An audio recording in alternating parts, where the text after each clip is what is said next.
Iran पर Trump की high level meeting लगातार जारी है। सिचुएशन रूम में उन्होंने बैठक की। ईरान पर हमले को लेकर के सहमति नहीं, ईरानी आसमान पर हमारा कब्जा। ट्रंप ने यह कह दिया है कि जो हमले लगातार हो रहे हैं उसको लेकर के सहमत नहीं है। यूएस ईरान पर ट्रंप की हाई लेवल मीटिंग हुई।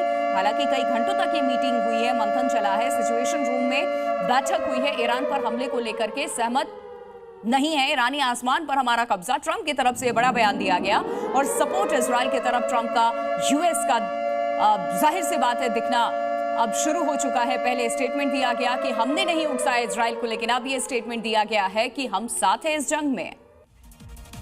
ईरान वॉर में किम जोंग की भी एंट्री हो चुकी है। किम जोंग उनका पहला बड़ा बयान सामने आया और इस लड़ाई में तेहरान अकेला नहीं है, ये कहा गया। उत्तर कोरिया की सेना पूरी तरीके से इनके साथ है, सतर्क है। किम जोंग की तरफ से भी कहा गया। अब देखिए इसमें उत्तर कोरिया की भी एंट्री हो रही है और उत्तर कोरिया की तरफ से स्टेटमेंट दिया गया है कि इस लड़ाई में तेहरान अकेला नहीं है।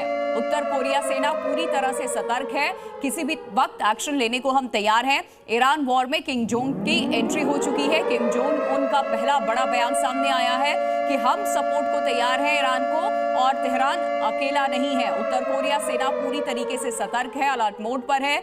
और 3 तस्वीरें आई, अब आपको दिखा देते हैं ये वर्ल्ड वॉर की क्या टिक है, क्योंकि मिडिल ईस्ट पूरी तरीके से इस वक्त तबाह होता नजर आ रहा है। ईरान और इजराइल लगातार एक दूसरे पर हमला कर रहे हैं, कोई झुकने को तैयार नहीं है। 3 तस्वीरें वर्ल्ड वॉर की क्या आहट है। ट्रंप की ईरान को अब धमकी, ईरान के साथ नॉर्थ कोरिया खड़ा हो चुका है। जिनपिंग का भी डेंजर प्लान तैयार हो चुका है। ये पावरफुल जो कंट्रीज हैं वो एक दूसरे को सपोर्ट करती नजर आ रही है। लगातार ईरान इजराइल पर हमला कर रहा है और ईरान पर अब इजराइल की स्ट्राइक लगातार जारी है और 6 दिनों से हो रही बमबारी से पूरा मिडिल ईस्ट इस वक्त दहल उठा है। ना ईरान झुकने को तैयार है और ना ही इजराइल पीछे हटने को तैयार है। तो पिछले 5 दिनों में खामेनेई का दूसरा कमांडर भी आईएफ की एयर स्ट्राइक में मौत हो गई है। यह खबर भी सामने आई, एक रिपोर्ट आपको दिखाते हैं।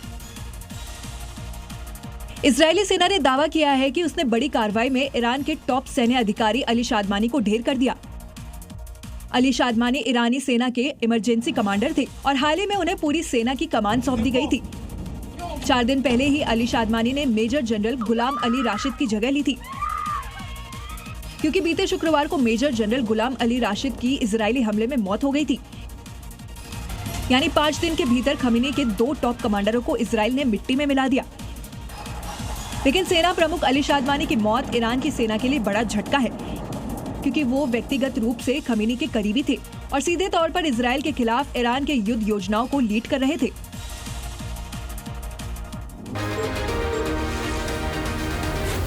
Z News।